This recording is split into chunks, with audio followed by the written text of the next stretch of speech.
Queridos hermanos, iniciamos la lección divina de este día martes 18 de junio, martes de la 11ª semana del tiempo ordinario. Por la señal de la Santa Cruz de nuestros enemigos, líbranos, Señor Dios nuestro, en el nombre del Padre, y del Hijo, y del Espíritu Santo. Amén. Señor mío, Dios mío, creo firmemente que estás aquí, que me ves, que me oyes. Te adoro con profunda reverencia, te pido perdón de mis pecados y gracia para hacer con fruto este tiempo de lección divina. Madre mía Inmaculada, San José, mi Padre y Señor, Ángel de mi guarda, interceded por mí. Continuamos en este día martes con la lectura del primer libro de los Reyes. Leemos el capítulo 21, versículos 17 al 29. Después de la muerte de Nabot, el Señor le dirigió la palabra al profeta Elías y le dijo: «Levántate y ve al encuentro de Ahab, rey de Israel, que vive en Samaria. Se encuentra en la viña de Nabot, a donde ha ido para apropiársela. Dile lo siguiente: esto dice el Señor. Así que además de asesinar, ¿estás robando? Dile también: por eso dice el Señor, en el mismo lugar en que los perros han lamido la sangre de Nabot, los perros lamerán también tu propia sangre». Ahab le dijo a Elías: «¿Has vuelto a encontrarme, enemigo mío?». Le respondió Elías: «Sí, te he vuelto a encontrar, porque te has prestado para hacer el mal ante mis ojos, dice el Señor. Yo mismo voy a castigarte, voy a barrer a tu posteridad y a exterminar en Israel a todo varón de tu casa, libre o esclavo. Haré con tu casa lo que hice con la de Jeroboam, hijo de Nebat, y con la de Basá, hijo de Ahías, porque has provocado mi cólera y has hecho pecar a Israel. A los hijos de Ahab que mueran en la ciudad los devorarán los perros, y a los que mueran en el campo se los comerán los buitres. También contra Jezabel ha hablado el Señor y ha dicho: los perros devorarán a Jezabel en el campo de Jezreel». Y es que en realidad no hubo otro que se prestara tanto como Ahab para hacer el mal ante los ojos del Señor, instigado por su esposa Jezabel. Su proceder fue abominable, porque adoró a los ídolos que habían hecho los amorreos, a quienes el Señor expulsó del país para dárselo a los hijos de Israel. Cuando Ahab oyó estas palabras, desgarró sus vestiduras, se puso un vestido de sayal y ayunó. Se acostaba con el sayal puesto y andaba cabizbajo. Entonces el Señor le habló al profeta Elías y le dijo: «¿Has visto cómo se ha humillado Ahab en mi presencia? Por eso no lo castigaré a él durante su vida, pero en vida de su hijo castigaré a su casa». Palabra de Dios. Vemos la segunda parte de la historia que iniciamos la lectura el día de ayer, es decir, cómo Ahab había deseado la viña de Nabot, que había recibido en herencia de sus padres, y por eso Nabot le dijo: no te la voy a entregar. Y esto llenó de capricho al rey de Israel, Ahab, y su mujer se encargó de darle muerte a Nabot a través de presentar falsos testimonios contra él. Y una vez muerto le dijo a su esposo: «Anda y toma posesión de aquella viña de Nabot, porque ya él ha muerto». Bueno, vemos la justicia de Dios cómo llega, y llega de una manera admirable, pero llega también, además, la puerta de la misericordia, que nunca está cerrada, incluso en condiciones tan horrorosas, tan horribles como las que vemos. Dios le dice al profeta Elías que vaya al encuentro de Ahab y que le diga su mensaje. Ahab recibe al profeta que ya había tenido tantos encuentros con él y por eso lo llama enemigo. Esto te manda a decir el Señor. Así que además de asesinar, ¿estás robando? Por eso dice el Señor, en el mismo lugar en que los perros han lamido la sangre de Nabot, los perros lamerán tu propia sangre. Llega entonces efectivamente esa justicia de Dios, y Elías va al encuentro de Ahab para decirle lo que ha dicho el Señor. ¿Cuál es el castigo del Señor? No solo la muerte de Ahab, sino además eliminar a su descendencia, a todos los varones de su casa, para que ninguno reine más. Esto es muy llamativo porque nos recuerda efectivamente cómo los pecados de los padres afectan a los hijos, no se transmiten a los hijos. Hoy en día tenemos una corriente muy grande que tiene cosas muy confusas sobre cómo sanar esos pecados de los padres en los hijos. Las consecuencias del mal son una cosa, pero los pecados son intransferibles y eso tenemos que tenerlo siempre claro. Que la consecuencia de mi mal afecta a los demás, bueno, eso es evidente en todos los sentidos. Y por supuesto que el mal que realizan los padres afecta a los hijos. De la misma manera en positivo. Cuando nosotros vemos la grandeza de lo que pueden hacer los padres por los hijos, cuando vemos el efecto del bautizo, ¿quién decidió el bautizo? Los papás. Y con eso han beneficiado a sus hijos de una manera abundante y abundante de sobremanera. Por tanto, vemos efectivamente lo positivo y sabemos perfectamente que no hay nada mejor que le puedan entregar los padres a sus hijos que el camino de su propia santidad, el ejemplo de su vida santa. Esto es lo más grande que pueden entregar los padres a los hijos. Esos padres que están preocupados de legar cosas a los hijos, pero nunca se han preocupado de ser un verdadero ejemplo de santidad, mostrar el camino hacia el cielo a los hijos. Esto es lo mejor que pueden hacer. Llama mucho la atención cómo delante del aviso de Elías a Ahab, el rey de Israel, se nos menciona que en verdad no hubo otro que se prestara tanto como Ahab para hacer el mal ante los ojos del Señor. Pon mucha atención a esta frase. ¿Por qué? Porque es una frase tremenda. No ha habido otro, no ha habido uno mayor en pecados que Ahab. Y entonces lo que sigue a continuación llama mucho más la atención. ¿Por qué? Porque efectivamente Ahab oye estas palabras y las recibe. Las recibe con el corazón abierto, es decir, sabe que ha hecho el mal. ¿Y qué hace? Rasga sus vestiduras, se pone un vestido de sayal y ayunó. Es decir, comienza un proceso de penitencia. Y el Señor le dice al profeta Elías, y fíjate en estas palabras, ¿has visto cómo se ha humillado Ahab en mi presencia? Fíjate el camino de la misericordia, el camino para obtener el perdón de Dios. Que era el hombre que más mal había hecho en Israel, logra la compasión del Señor. ¿A través de qué? A través del camino de la humillación. Mira cómo se ha humillado en mi presencia. Cuando tú escuchas a una persona que dice, ¿yo por qué tengo que confesarme delante de un hombre pecador igual que yo? ¿Por qué me voy a tener que poner de rodillas delante de un hombre? Hablando sobre los sacerdotes. La primera respuesta que tenemos que dar es justamente esta, para humillarnos.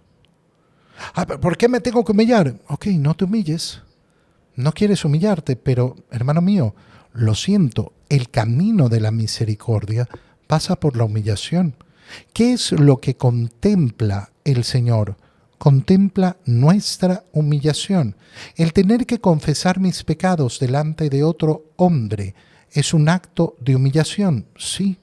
Algunos lo viven con naturalidad y no les afecta en absolutamente nada porque viven efectivamente con ese corazón humilde. Pero hay otros que les parece insoportable. Bueno, ahí está el primer camino de humillación. Por eso el Señor te lo ha ofrecido de esa manera, para que efectivamente podamos humillarnos. Aquel que no quiere humillarse, por eso no camina ese camino de la misericordia. El Señor, sin embargo, no es que perdona todo, sino que dice, no lo castigaré a él durante su vida, pero en la vida de su hijo castigaré a su casa. Es decir, no permitiré que sigan reinando. Es decir, que habrá consecuencias que se tienen que pagar sobre los pecados que ha cometido Ahab. Tienen consecuencia y el Señor va lógicamente a llevarlas adelante. En el Evangelio, leemos el Evangelio de San Mateo, capítulo 5, versículos 43 al 48. En aquel tiempo Jesús dijo a sus discípulos, ¿han oído ustedes que se dijo, ama a tu prójimo y odia a tu enemigo? Yo en cambio les digo, amen a sus enemigos, hagan el bien a los que los odian y rueguen por los que los persiguen y calumnian, para que sean hijos de su Padre Celestial, que hace salir su sol sobre los buenos y los malos, y manda su lluvia sobre los justos y los injustos. Porque si ustedes aman a los que los aman, ¿qué recompensa merecen? ¿No hacen eso mismo los publicanos?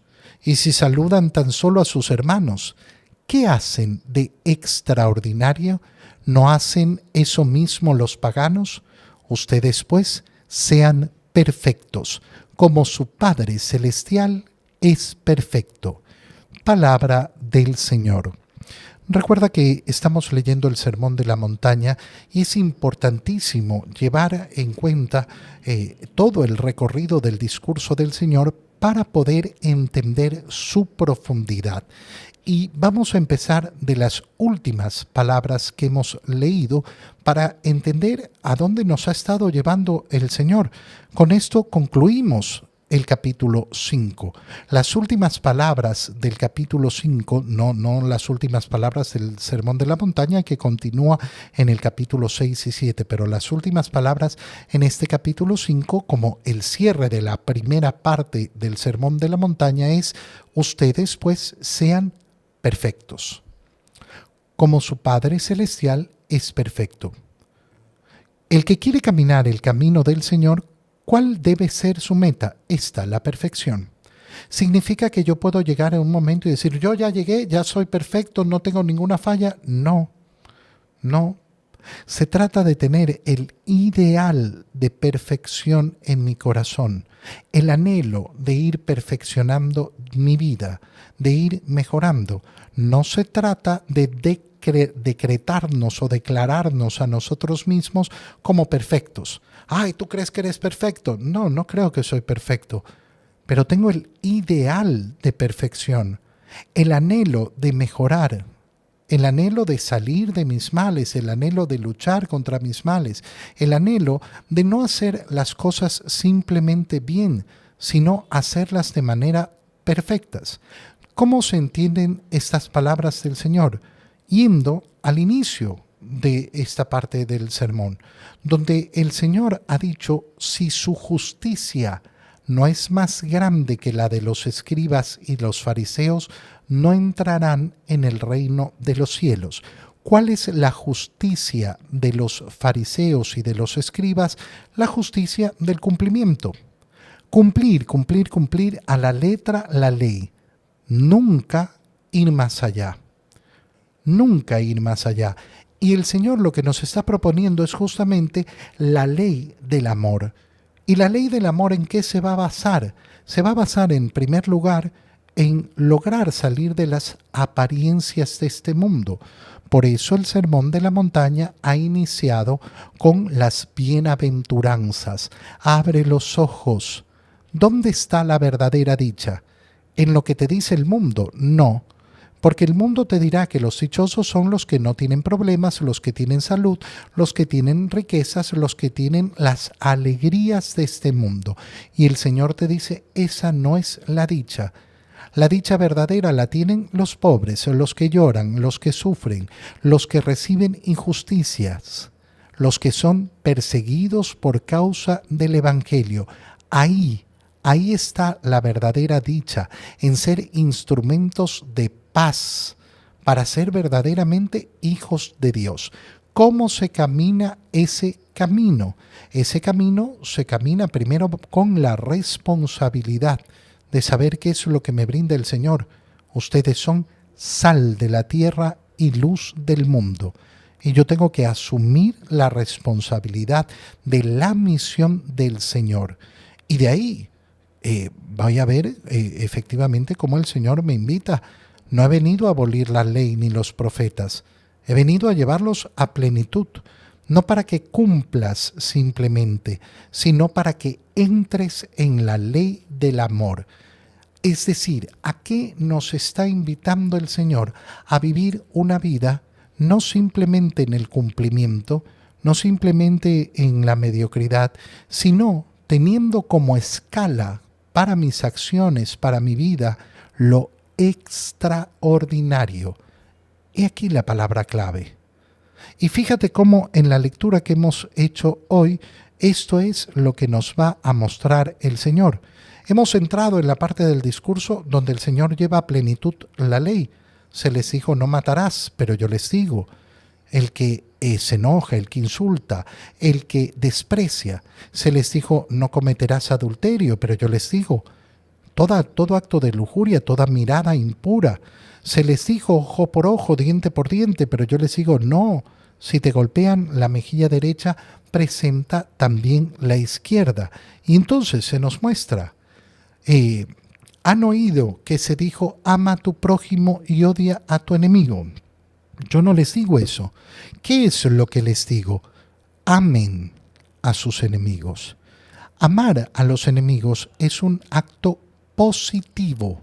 No es simplemente, yo no le deseo el mal a nadie. No se trata de no desearle el mal a nadie. Amar es positivo, es decir, hacer el bien. No, yo no le deseo el mal. Eso no es nada, absolutamente nada. Yo le hago bien al que me hace mal.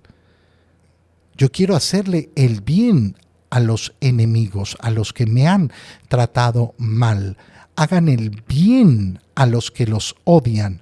Rueguen, pónganlos en oración a los que los persiguen, a los que los calumnian, a los que dicen falsedades contra ustedes. ¿Para qué? ¿Por qué tengo que actuar así? ¿Por qué? ¿Por qué yo tengo que enfrentarme a eso? Para que sean hijos de su Padre Celestial. Para que actúen como Dios. Fíjate la vara que nos está poniendo el Señor. Si su justicia es igual que lo de los fariseos y los escribas, no.